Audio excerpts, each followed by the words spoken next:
My name is Greg Johnson. I am with William Morris Endeavor Entertainment with the marketing group.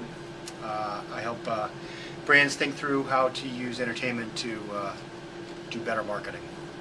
So Greg, what would you describe, or how do you view 3D? We saw a lot about 3D at CES and a lot in the press recently and a lot of excitement with Avatar. Where do you see 3D impacting the small screen?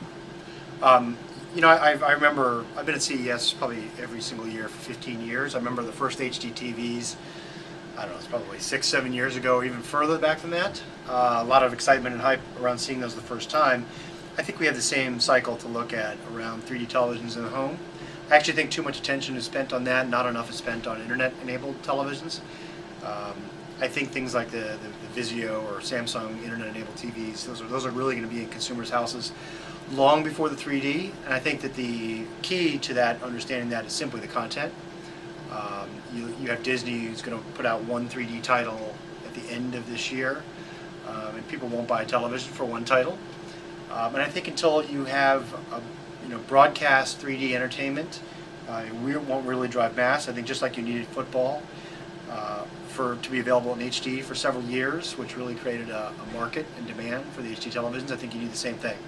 Not sure if 3D football is what we need, but we definitely need 3D something that's available on a constant basis and not requiring us to go out and rent DVDs or buy Blu-rays or buy throughout the 3D content, because that doesn't create enough broad consumer demand. I also think that while we're willing to have a nice shared experience with glasses on in a theater with a couple thousand of our close friends, I don't think the same necessarily holds true in the home. I don't think you want to go find those glasses, put them on, take them off. I think there has to be a lot of development in that space as well. And there were some 3D technologies that didn't require glasses, but they need a lot of work still. It's very unclear to where the formatting will end up. And anytime you have multiple formats, it has to whittle itself down until content providers will really come on board, I think, in a way that is back to the original problem. We need content. So that's it. And how do you see 3D impacting branded content? That's where you spend your time these days. Do you see that immediately there is, whether it's in digital out-of-home or online, that we're going to start seeing more integration of 3D into branded content?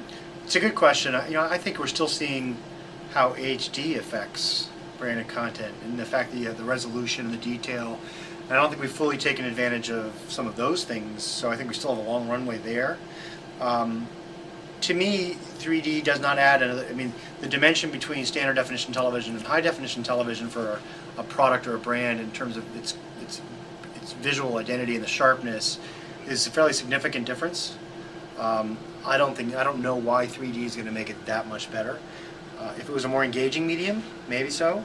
Maybe there are 3D applications that are coupled with internet-enabled functionality that start to be interesting. But for me, again, even with for branded applications and branded integration, I think that the internet-connected television is a far bigger upside and opportunity. When you have an application functionality that's sitting there, I think you'll quickly see applications that live alongside television shows and bring sort of that long talked about promise of IPTV to life without the need for any real IPTV, because really the internet-connected deck with an application on top of it can do all the same things. So I go there long before I go to the 3D. Last question, and this is what we ask all of our interviewees. What in the new media space and as a branded content person is keeping you up at night? What keeps me up at night,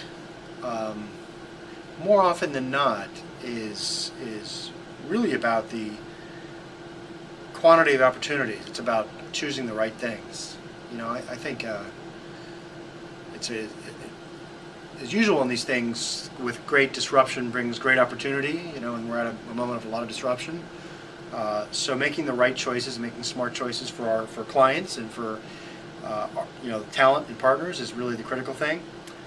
So it's having the wisdom and the knowledge and skill necessary to pick the right things.